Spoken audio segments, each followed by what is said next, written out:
In the beginning, there was a nebula. The gravity pulls the materials together.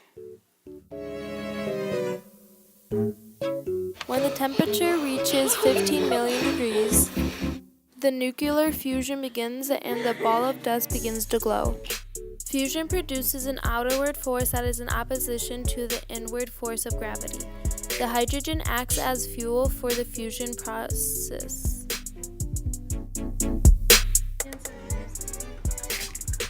After millions of years, stars run out of their main fuel, which is hydrogen. Without the outward pressure of the nuclear fusion, the star begins to collapse inward towards the core. Pressure increases at the core. This new heat temporarily acts as the force of gravity, pushing the outward layers of the star outward. The star then expands to larger than it ever was during its lifetime. This is known as a red giant.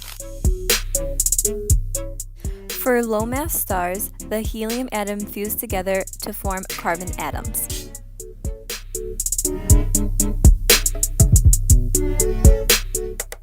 Eventually, carbon cannot be condensed anymore. The outer layers start to shed. This is called a planetary nebula. The core remains and the star is now called a white dwarf.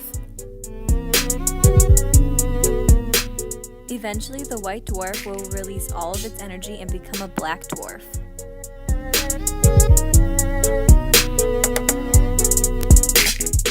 For high-mass stars, the expansion occurs and it forms a supergiant. Then the core explodes. The outer layers move away from the core. This is called a supernova.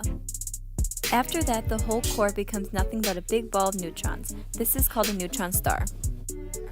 If the star was extremely massive that not even the neutrons were able to survive, the core will collapse and it will become a black hole.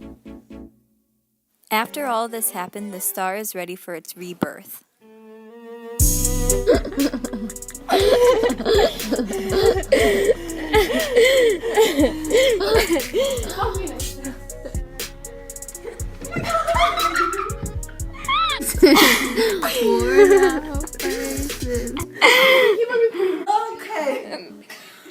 No!